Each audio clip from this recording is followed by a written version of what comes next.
Malaysia Airlines Flight 370, MH370, which went missing. What happened to MH370? Candace Owens has been very vocal about why she doesn't trust the authorities about unexplained events, and her biggest reason, apart from the recent attack at the University of Utah, is the sudden disappearance and unknown location of MH370. What secrets could lie hidden in the tangled wreckage? Despite the official reports given by authorities, Owens believes the recent discovery by investigators at the Indian Ocean is the long-lost MH370 in disguise. What makes her so sure about this, and why talk about it now? Join us as we look into the supposed location and hidden stories behind MH370's disappearance, according to Candace Owens. The official narrative. Many have heard of the infamous event that went down on 8th March 2014, the night when Malaysia Airlines flight MH370 left Kuala Lumpur on its way to Beijing with 227 passengers and 12 crew. Candace Owens had a lot to say about it in her recent podcast episode with famous investigative journalist Ashton Forbes. Both of them have doubts about the official narrative, believing there were hidden truths about what truly happened 11 years ago, and the recent Indian Ocean discovery points us to it. Official documents tell us that the aircraft, a Boeing 777-200ER, was expected to land in Beijing by 6:30 a.m. local time, and by 12:41 a.m. local time, the jet took off without any problems, and communications between the pilots and Kuala Lumpur Air Traffic Control were going smoothly. Sadly, this was when things went horrifically wrong. By 1:07 a.m., the aircraft communications dressing and reporting system sent its last report, saying that everything was going smoothly, and by 1:15 a.m., the last message was sent: "Good night, Malaysian 370. This was the last exchange between Captain Zahari's Ahmad Shah and the air controllers. Just 5 minutes later, the aircraft suddenly went silent. At first, this came across as a routine communication failure that could be easily fixed from either side. But about an hour later, by 2:40 a.m., Malaysia Airlines admitted that the flights to Ho Chi Minh City had no communications from the lost aircraft. Slow panic and confusion began to set in. This came between Malaysian and Vietnamese controllers on whether the aircraft had entered the latter's airspace, and when dawn came, the haunting reality began to sink in.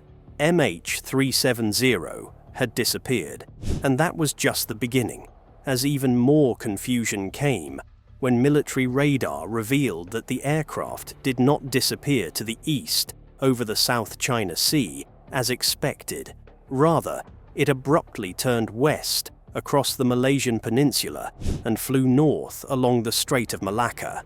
This was confirmed by the Royal Malaysian Air Force, stating that the aircraft had gone through a strong change of course that reversed its path. This meant the aircraft was still functional and airborne for over an hour since it was on radar. But strangely enough, there was no distress signal all through that time. No mayday, no emergency action. It seemed the aeroplane had suddenly changed direction by deliberate control, with no intention of reporting who, how, or why it had to be done. Over the weeks, more answers came up as to what happened within the hours after the final exchange, but all they did was bring up even more questions about the disappearance. How could a modern aircraft with multiple communication systems slip off the grid the other way it did?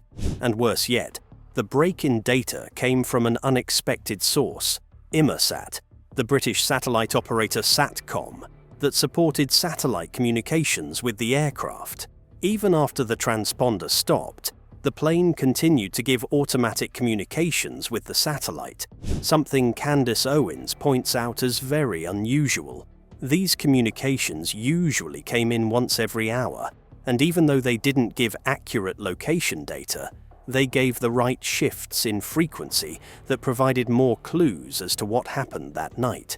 Later on, with this info, various aviation engineers were able to narrow down the possibilities to two probable outcomes, one north and the other south, and the Doppler effect, which is the change in pitch that happens as an object passes a sound detector, showed that the aircraft took a southern route towards the Indian Ocean.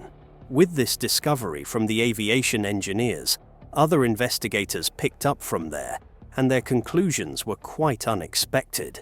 They inferred that MH370 flew 6 full hours beyond the last time it was found on radar, and exhausted its fuel above the open seas of the Indian Ocean. According to the investigators, the last exchange from the aircraft was executed with a satellite about 8 minutes after the 6th log, happening right after the fuel had run out, and the plane had to rely on its emergency power source. With that flight path in mind, on 17 March 2014, just over a week after the aircraft went missing, the Australian Transport Safety Bureau led a massive underwater search. The operation scanned over 120,000 square kilometers of the ocean floor using sonar, autonomous underwater vehicles, and ocean drift models. Despite these efforts, the core wreckage, the fuselage, cockpit, flight data recorder, and cockpit voice recorder were never found. Then, between 2015 and 2016, a glimmer of hope came when debris began washing ashore across different coastlines. The first confirmed piece was a flaperon, and it was found on Reunion Island in July 2015. More fragments were found in other locations like Mozambique, Madagascar, and Tanzania. These official findings supported the idea that the main place where the crash happened was somewhere in the southern corridor, and Candace Owens had a lot to say about this idea. With the help of a reverse drift model, the log of the ocean's current patterns also agreed with this, but it wasn't until July 2018 that the Malaysian government gave its final report on the situation. The document was almost 500 pages long, and it confirmed multiple things and revealed more surprises as to what happened after all communications went silent. First off, the flight path was changed suddenly from its planned route. Secondly, the way it went off course showed that it wasn't caused by mechanical failure, but was likely done deliberately. Thirdly, the turnaround of the aircraft was done manually by the pilots. And the last thing confirmed was that until the flight recorders were recovered, the investigation was effectively on hold. Further investigations showed that there were unanswered radio calls, and that opened the door to 3 possibilities that led to its crash. The first possibility was cockpit incapacitation, a situation in which an aircraft's pilot suddenly becomes physically and mentally unable to keep working while in operation. The second possibility was that the plane was hijacked, with control of the aircraft taken forcefully by internal or external factors. The final possibility was a deliberate action by the pilot for unknown reasons.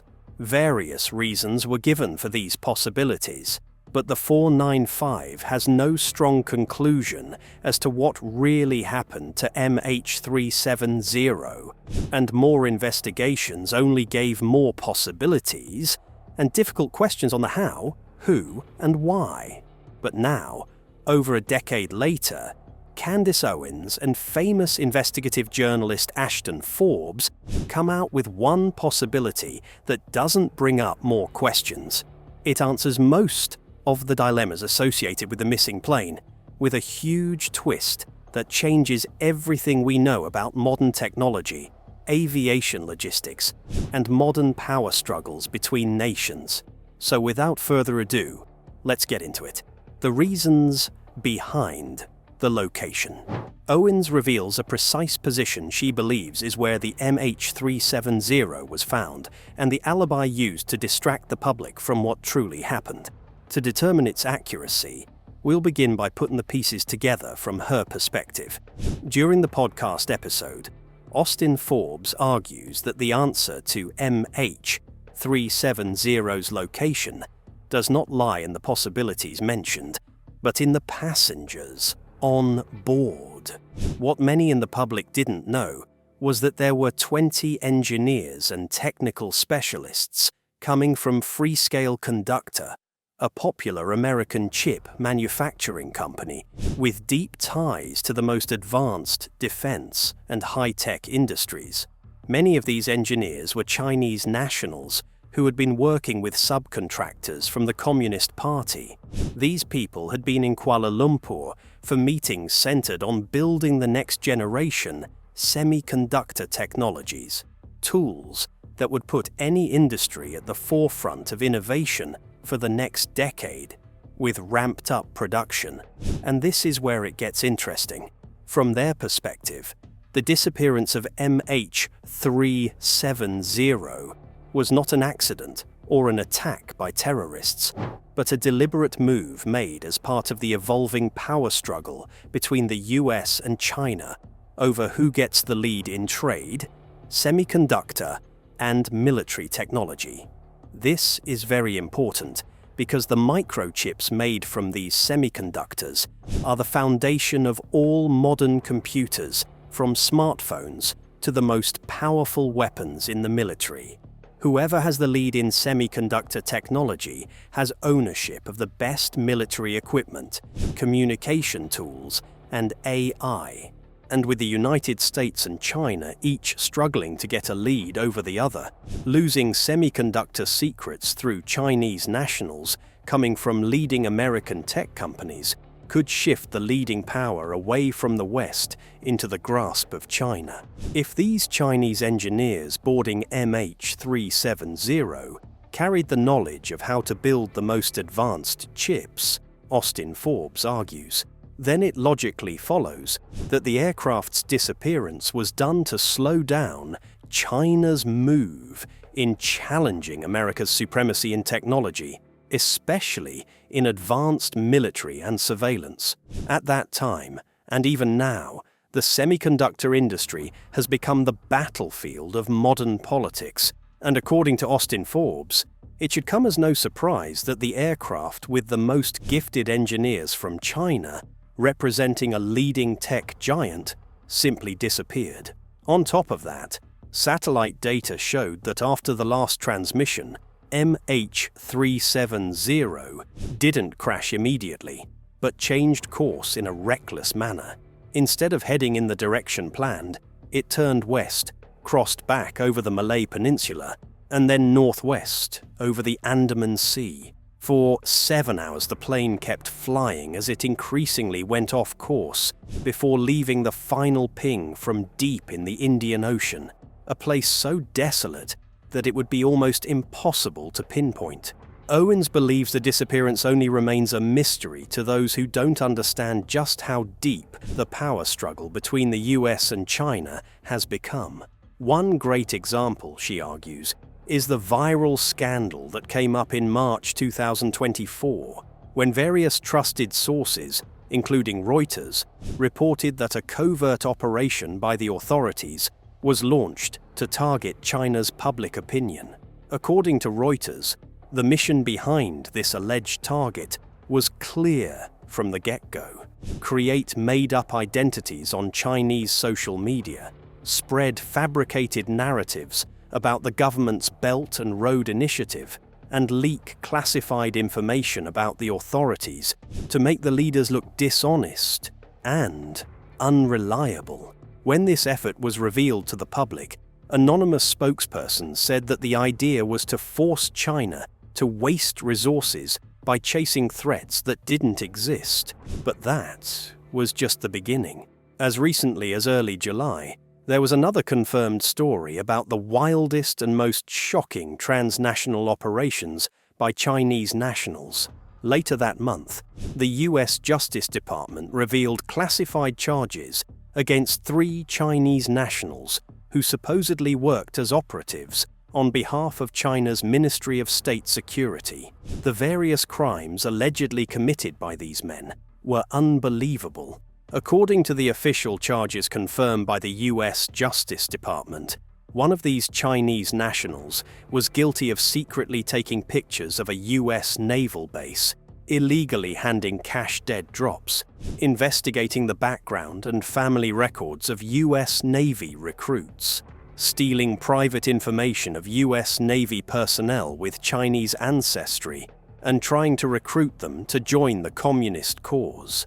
Less than a week later, more reports came up about 40 Chinese public security officials getting entangled in a different case for harassing protesters who moved over to the United States by forcing them to come back to China.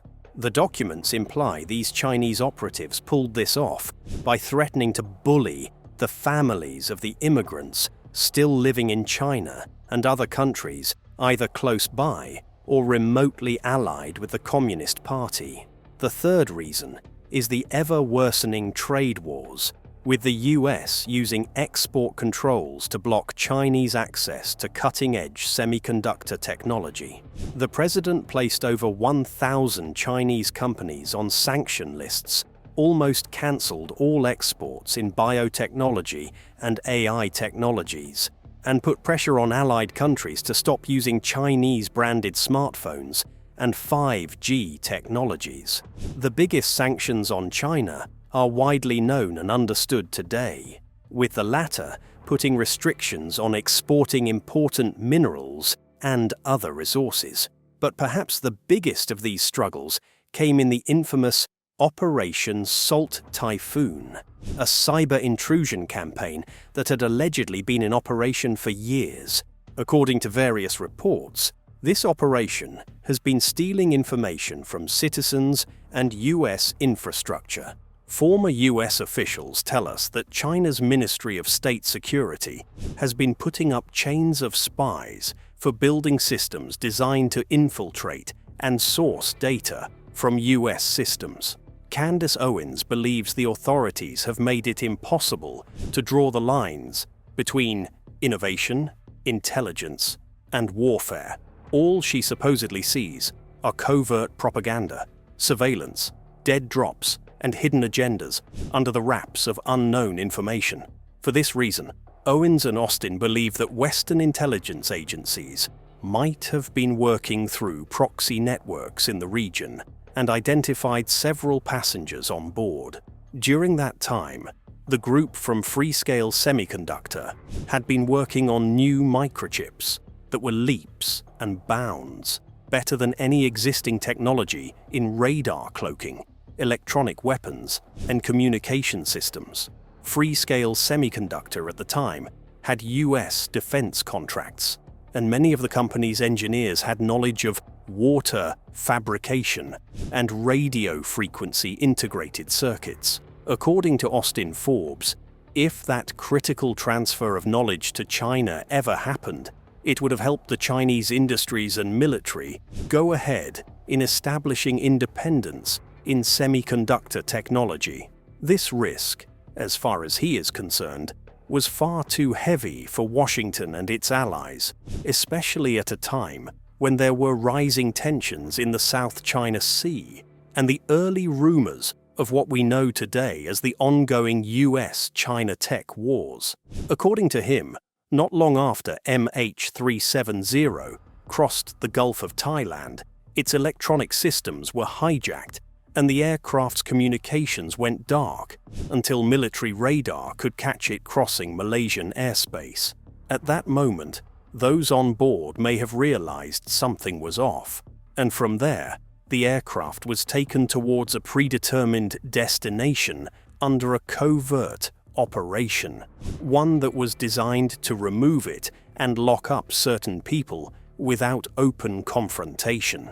Owens and Austin believe this because the Freescale engineers disappeared with the aircraft at a time when the company was building new technologies for stealth and signal control. 4 of the patent holders for that groundbreaking technology were aboard the plane, and in the months afterwards, the patents were suddenly reverted back to the company with little explanation. And like that wasn't suspicious enough, Freescale denied any strange activity, even though the timing was very unusual to those watching from the outside. For this reason, Owens welcomes the possibility that the United States intervened covertly to prevent China from getting access to sacred knowledge that would put it ahead of the United States in terms of advanced semiconductor technology for the military. In her view, that explains why there were no distress signals or clear wreckage for years, even though the official search had become one of the most advanced and expensive maritime operations in history. Owens implies that modern technology has achieved things that make MH370's disappearance unbelievable in her view. Scientists have used the same technologies from the operation to detect large voids in the Great Pyramid of Giza that remained invisible for over 4,000 years and identified dark matter and dark energy as invisible forces. They did this by tracing their gravitational effects across galaxies hundreds of billions of light-years apart. Current military technologies have captured images of previously classified UAP used for weapon testing and logistics that were later confirmed to be real by authorities. We have found hidden voids in pyramids and traced cosmic matter across the universe. And yet, for some reason, those same advanced technologies find it difficult to find a 200-ton aircraft. In her view, by doing this, the authorities have inferred that the vanished aircraft has become more difficult to trace than the invisible cosmic forces located billions of light-years away from our planet, even though they were found by near-average specialists using standard equipment across various institutions. Even the few fragments that were found washed up on the beaches of the Western Indian Ocean weren't explained either, only bringing in more theories and speculations about what truly happened that night. With all that said, let us now look at the precise location described by Owens and Austin. The location, according to Candace Owens, based on their discussion about the most recent discoveries in the Indian Ocean, the precise location is roughly 35 degrees south and 93 degrees east, deep in the remote stretch of the southern Indian Ocean. A new discovery is said to have been found there, but specific details as to what it is and why it's important have not been disclosed officially.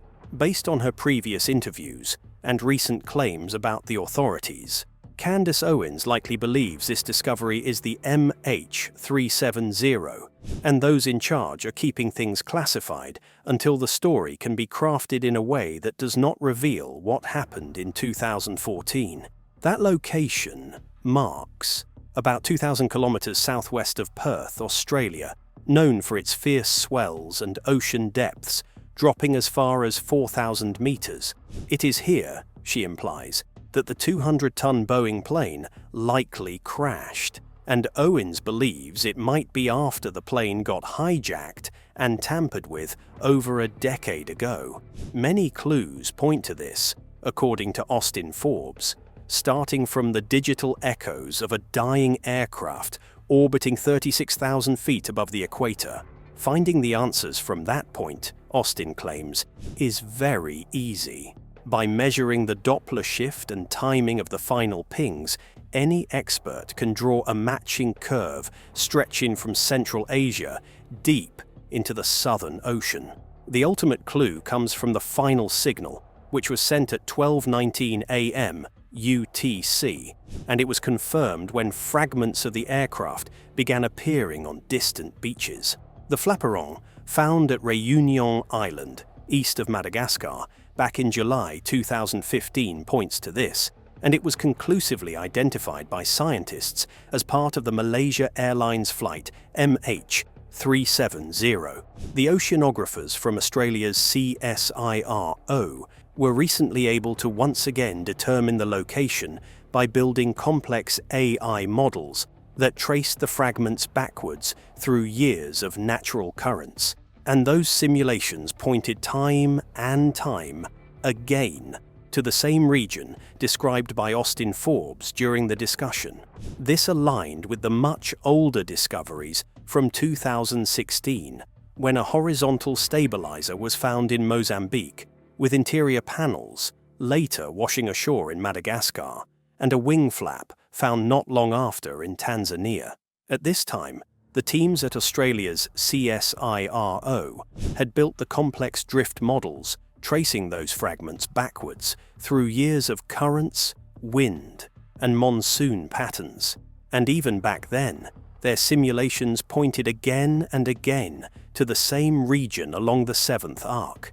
By late 2016, the Australian Transport Safety Bureau had looked into more than 120,000 square kilometres of seabed. Even though the team went through ravines and undersea mountains with side-scan sonar and autonomous submersibles, they found nothing concrete. The ocean there is very hard to navigate, filled with dark trenches and volcanic ridges that confuse readable sonar pulses like static. For the specialists, it was like searching for a single car somewhere between London and Madrid. Almost impossible, one investigator said.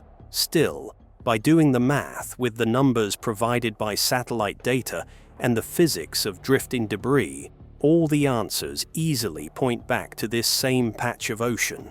Even the expedition back in 2018 points to this, a time when the private company Ocean Infinity returned to the area with faster, higher resolution drones to find answers. And even though the research team covered another 112,000 square kilometers, including the refined CSIRO hot zone, before abandoning the mission with no wreckage found. The absence only deepened the mystery, and worse yet, if modern oceanography can locate ancient shipwrecks, hydrothermal vents, and even the Titanic, why not the MH370? Austin Forbes argues that if the recent discovery isn't the MH370, then the plane lies just beyond the surveyed grid, perhaps tucked into a deep ravine or obscured by volcanic rock. And though the formal locations are yet to be revealed by the institution in charge of the search, Candace Owens is confident that the groundbreaking discovery was the missing MH370. So, what do you think? Is the recent discovery truly the missing MH370, or is it something else that is unrelated to the missing aircraft? Let us know in the comments down below. If you enjoyed this video, please make sure you hit the like button, share and subscribe. Also, click on the next video shown on your screen. You will enjoy it.